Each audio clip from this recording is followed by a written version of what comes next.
இது உங்கள் வளம் காணொளி. அனைவருக்கும் வணக்கம். இன்றைக்கி நாம் வந்திருக்கிறது செண்டி தோட்டம். செண்டி தோட்டம் நம்ம இதை வச்சு எனக்கு ஆச்சரியமாக இருக்குது. இவ்வளோ தூரம் வளர்ந்து பூத்து குலுங்குது அப்படின்னு சொல்லிட்டு. இன்னும் நிறையா பூத்து குலுங்கணும்னு நமக்கு ஆசை. இந்த பயிர் வச்சது வந்து ஆகஸ்ட் மாதம் 7ஆம் தேதி. இன்றைக்கி செப்டம்பர் 27. சரி 50 நாள் ஆகிருக்கு. நமக்கு சொன்னது வந்து அறுவடை செய்ய வேண்டியது 47 நாளில் இருந்து அறுவடை செய்யணும்னா இங்கே நம்ம 3 நாள் தாமதமாகவே அறுவடை செய்கிறோம். அதுக்கு காரணம் சரியான விற்பனை வசதி ஏற்பாடுகள்லாம் சரியாக இல்லை. விலை வேறு ரொம்ப சரிவடைஞ்சு போச்சு. அதனால தான் வந்து கொஞ்சம் தாமதமாகவே அறுவடை செய்கிறோம்.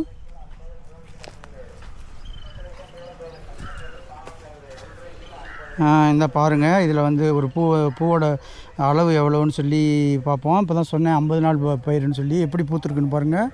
பூத்து குலுங்குன்னு குலுங்கி கிடக்குது. நம்ம எதுக்காகனா இன்னும் 2-3 நாளில் ஆயுத பூஜை வருது. ஆயுத பூஜை, சரஸ்வதி பூஜைக்கு இது நிறையா விற்பனை ஆகும். விலையும் ஏறுன்னு சொல்லியிருக்காங்க. இங்கே நம்ம உள்ளூர் கடையிலேயே பக்கத்துலேயே ஒரு 4 கிலோமீட்டரில் ஒரத்தநாடுன்னு ஒரு ஊர் இருக்குது. அங்கே போய் ஒரு கடையில் நம்ம இதை வியாபாரம் செய்யலாம் அப்படின்னு சொல்லிட்டு அவங்கள்ட்ட கேட்டிருக்கோம். விலை வந்து 40 ரூபாய்க்கு இப்போ எடுத்துக்கிறேன்னு சொல்லியிருக்காங்க. தஞ்சாவூரில் இது வந்து 10 ரூபான்னு சொல்கிறாங்க. அதனால் வந்து நம்ம அங்கே கொண்டு போகாமல் இங்கே ஒரத்தநாட்டுக்கு கொண்டு போகிறோம். ஒரத்தநாட்டுக்காரங்க எப்படி 40 ரூபாய்க்கு வாங்குறாங்கன்னா 10 ரூபாய்க்கு நம்மள்ட்ட தஞ்சாவூரில் வாங்குவாங்க பூச்சந்தையில். 10 ரூபாய்க்கு வாங்கி 12 ரூபா கமிஷன் வேறு அதில் எடுத்துக்குவாங்க. 20 ரூபான்னு சொல்லுவாங்க. 12 ரூபா கமிஷன் எடுத்துக்கிட்டுருவாங்க. நமக்கு 8 ரூபா தான் கிடைக்கும் கிலோவுக்கு. இதை தான் வந்து ஒரத்தநாட்டுக்காரங்க வாங்குவாங்க. ஒரத்தநாட்டில் போய் வாங்கினாங்கன்னா அவங்களுக்கு வந்து 30 ரூபாய்க்கு 40 ரூபாய்க்கு கூட விற்பாங்க.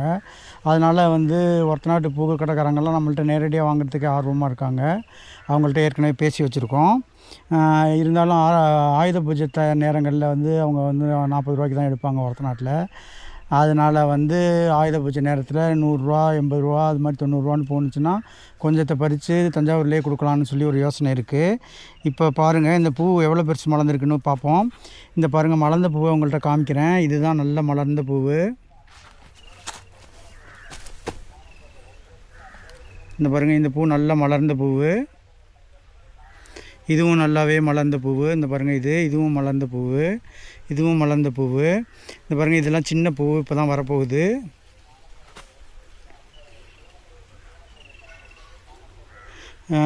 இது முற்றி மலராத பூவுன்னு உங்களுக்கு காமிக்கிறேன். இந்த பாருங்கள், இது பார்க்குறதுக்கு பெருசாக தெரியுது. நல்ல வெளிச்சத்தில் பாருங்கள்.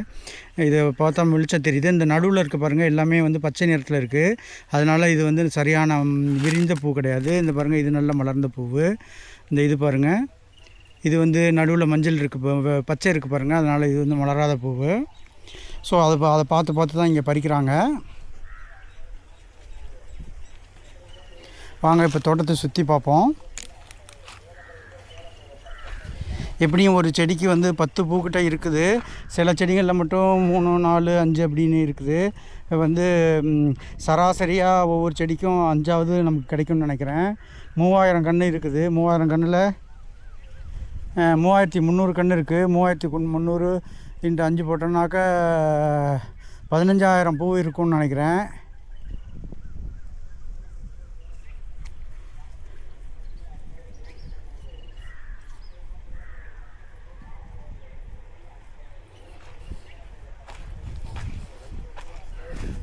இந்த தோட்டத்தில் நிறைய காய்கறிகளும் நம்ம அறுவடை இது பண்ணியிருக்கோம்.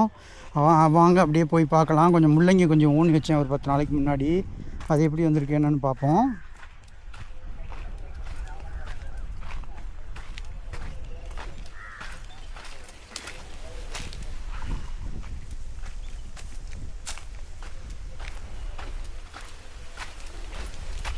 கொஞ்ச நேரம் நானும் பூ அறுவடை செய்யலான் இருக்கேன்.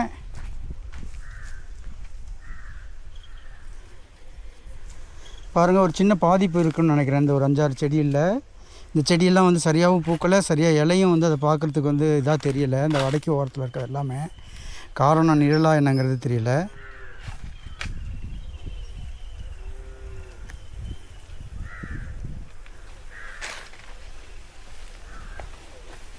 இந்த பாருங்கள், இங்கே தான் வந்து இதெல்லாம் வந்து முள்ளங்கி ஊனி வச்சது முளைச்சி வந்திருக்கு போல இருக்குது.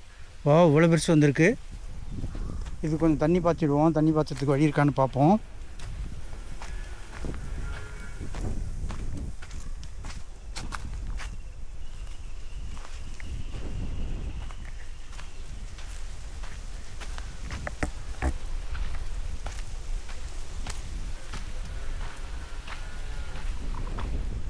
ஒரு செடிக்கு 5 பூ வருமா? பறிக்கிற மாதிரி எப்படி சராசரியாக 5 பூ வரும்னு நினைக்கிறேன்.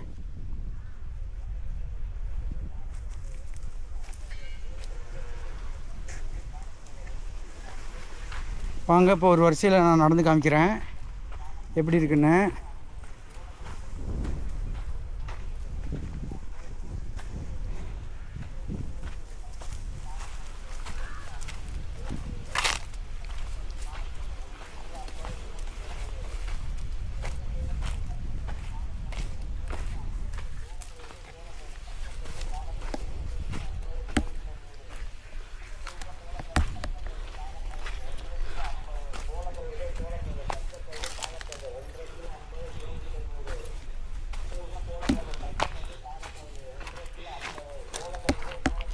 பாருங்கள், நான் இப்போ எப்படி பூ அறுவடை செய்யுதுன்னு காமிக்கிறேன். இந்த பாருங்கள், இது சாஞ்ச செடி.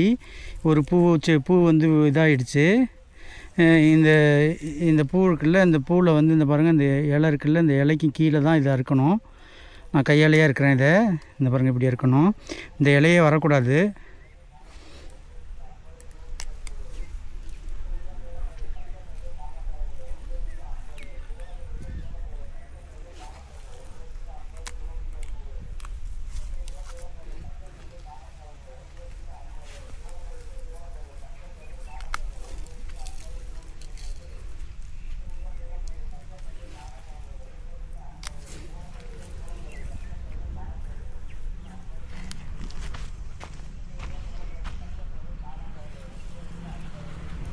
இப்படி தான் அறுவடை செய்யணும். இந்த பாருங்கள், இந்த பூ இருக்குது பாருங்கள். இந்த பூவை நான் அறுவடை பண்ணுறதை காமிக்கிறேன். இந்த பாருங்கள், இந்த காம்பில் இந்த இடத்துல தான் அறுவடை செய்யணும். கையால் இருக்கக்கூடாது. முடிஞ்ச அளவுக்கு கத்தி வச்சு இருக்கணும்.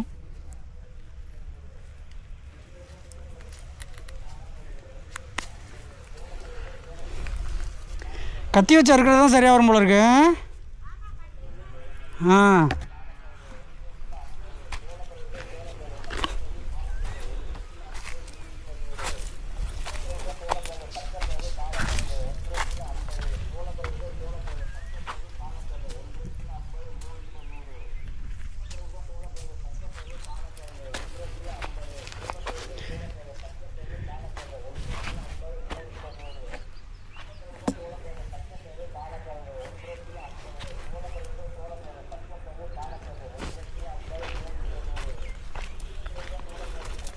வாங்க அப்படியே நம்ம வந்து தோட்டத்து செடிகளையும் பார்த்துட்டு வந்துடுவோம். இங்கே வந்து செண்டிக்கு நடுவில் வந்து கொஞ்சம் வேறு பயிர்களும் செஞ்சுருக்கோம். கொஞ்சமாக தான் செஞ்சுருக்கோம். அடுத்த முறையில் பெரிய அளவில் வந்து முள்ளங்கி செய்யலான்னு ஒரு யோசனை இருக்குது. பாருங்கள் எப்படி பூத்து குழந்தைஇருக்குன்னு.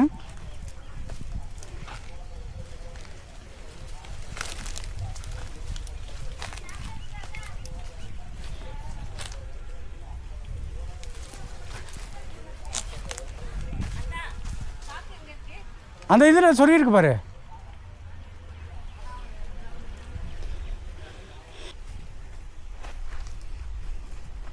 பாருங்கள் நம்ம பூக்கு எவ்வளோ அழகாக இருக்குன்னு பறித்து போட்டிருக்காங்க. இதுவே ரொம்ப அழகாக தான் இருக்குது. இந்த பாருங்கள் எப்படி இருக்குன்னு. ஆஹா, அற்புதம்.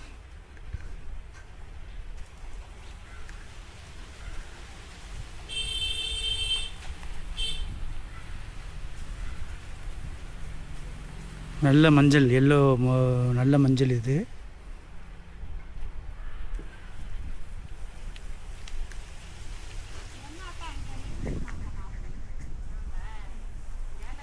பாருங்கள், இந்த வரிசையில் வெண்டைக்காய் வச்சுருக்காங்க. இது வந்து வெண்டைக்காய் செடி. பாருங்கள் எப்படி இருக்குன்னு. 1 2 3 4 5 இலைகள் இருக்குது. 5 இலை. ஒரு இலையில் வந்து 5 முகம் இருக்குது. இது வந்து கொத்தரங்காய் செடி. இது ஒரு முகம்தான் இருக்குது. தாவரங்கள் வந்து ஏற்கனவே நான் சொல்லியிருக்கேன். ஃபைபனாசிங்கிற ஒரு நம்பர் வரிசையை கண்டுபிடிச்சிருக்காரு. அந்த நம்பர் வரிசைன்னா மொதல் நம்பரை கூட்டி அடுத்தடுத்த நம்பர் வந்துக்கிட்டே இருக்கும். அந்த மாதிரி வரிசை. இயற்கையில் வந்து கோல்டன் நம்பர்ஸ் அப்படிம்பாங்க, தங்க எண்கள் அப்படிம்பாங்க. அதுதான் வந்து ஃபைபனாசி தொடர் நம்பரு. இயற்கையில் வந்து எல்லா மரங்களோட இலைகளும் பூக்களும் அந்த ஃபைபனாசி எண்ணிக்கையில் தான் அது வந்து இலை விடும். இதில் 5 இருக்கிறதுக்கு காரணம் அதுதான். பூக்கள் கூட 4 மலர் இருக்கும், 5 இதழ் இருக்கும், அப்படிலாம் இருக்குமே. அதுக்கெல்லாமே காரணம் அதுதான். அதுக்கு என்ன காரணம்னாக்கா பூக்கள் வந்து சரியான இந்த ஃபிபனாச்சி தொடர் வரிசையில் என்ன நம்பர் வருதோ அந்த வரிசையில் வந்து இலைகளோ பூக்களோ இருந்துச்சுன்னா நிறைய சூரிய ஒளி கிடைக்கும், நிறைய இலைகளும் அதனால் விட முடியும் நிழல் இல்லாமல். அதுக்காக தான் இயற்கை அப்படி ஒரு தேர்வை செஞ்சுருக்குது. ஆச்சரியத்திலும் ஆச்சரியம். இப்போ நம்ம வந்து வெண்டை செடி பார்த்தோம், கொத்தரை செடி பார்த்தோம். இப்போ பாருங்கள், இது கத்தரி செடி. இது என்ன செடின்னு தெரியல, இது பூண்டாக இருக்கும்னு நினைக்கிறேன். இது கத்தரி செடி. இந்த இடத்துல வந்து கத்தரி வச்சுருக்காங்க, கொத்தரை வச்சுருக்காங்க, வெண்டை வச்சுருக்காங்க, அவ்வளோதான். அந்த பக்கம் ஏதோ இருக்குது, அது என்னன்னு தெரியல. வாங்க, இப்படியே வந்து இயற்கையாகவே ஒரு பப்பாளி மரம் வளர்ந்து கிடக்கு, அதையும் பார்த்துட்டு போவோம். அதில் ஏதாவது புதுசாக பறிக்கிற மாதிரி இருக்கான்னு பார்ப்போம். இந்த பாருங்க, இதுதான் பப்பாளி. உங்களுக்கு அடிக்கடி வந்து கூட காமிச்சிருப்பேன் இந்த இடத்த. இப்போதைக்கு இதில் வந்து பறிக்கிற மாதிரி காய் எதுவுமே இல்லாமல் காயாக தான் இருக்குது, படுக்கிற மாதிரி ஒன்றும் இல்லை. முத்தல்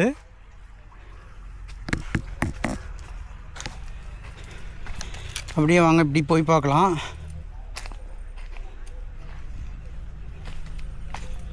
இங்கே பாருங்கள், இது வந்து மிளகாய் செடி. இந்த வருஷம் முழுவதும் வந்து மிளகாய் செடி வச்சுருக்காங்க.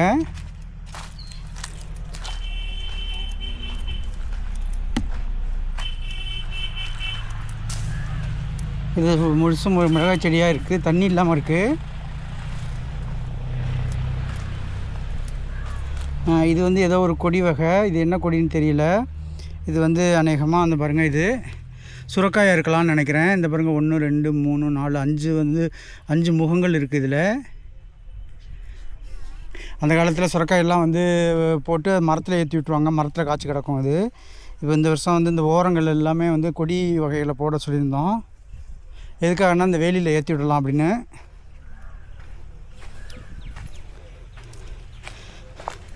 இந்த பாருங்கள், இது வந்து பசலிக்கீரையா, முள்ளங்கி மாதிரி இருக்குது.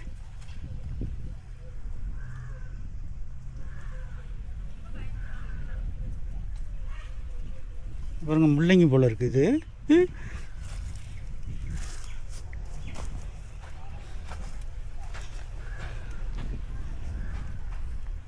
பசலிக்கீரை இல்லை, இது வந்து பாலக்கீரையும் முள்ளங்கியும் கலந்து ஊனி இருக்க மாதிரி தெரியுது.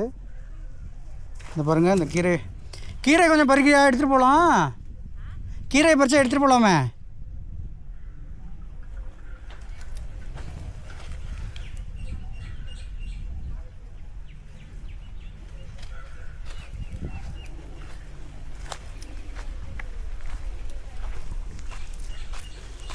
அது சுரக்காயாக இருக்கும், இது பரங்கிக்காயாக இருக்கும். காய்க்கும் போது கட்டாயம் உறுதி செய்கிறேன். இது என்ன காய்னு தெரியல. இந்த பாருங்கள், இதுவும் பெருசாகி இந்த பக்கம் பாருங்கள். முன்னாடிலாம் அந்த இடத்துல சின்ன கண்ணு மாடி இருந்துச்சு, அதை நீங்கள் இன்னொரு காணொலியில் பார்த்துருப்பீங்க.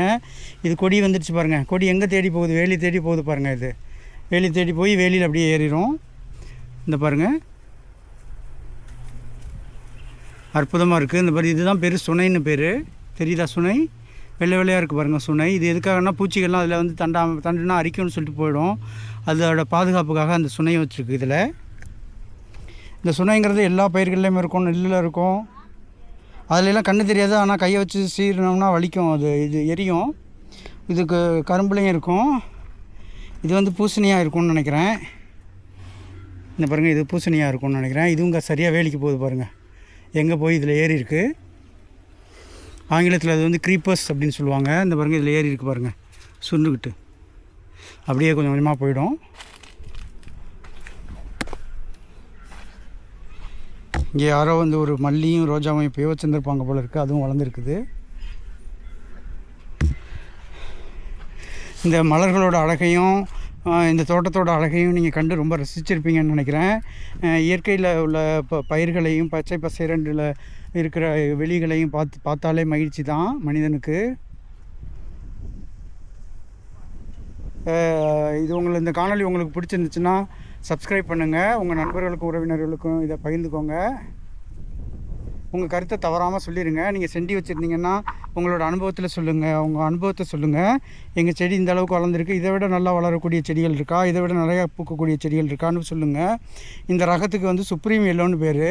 அடுத்த தடவை நம்ம வந்து ராசி சுப்ரீம் எல்லோன்னு ஒரு ரகம் இருக்கும், அது நிறையா காய்க்குமா, அதை நம்ம எடுத்துகிட்டு வரலான்னு நினைக்கிறோம்.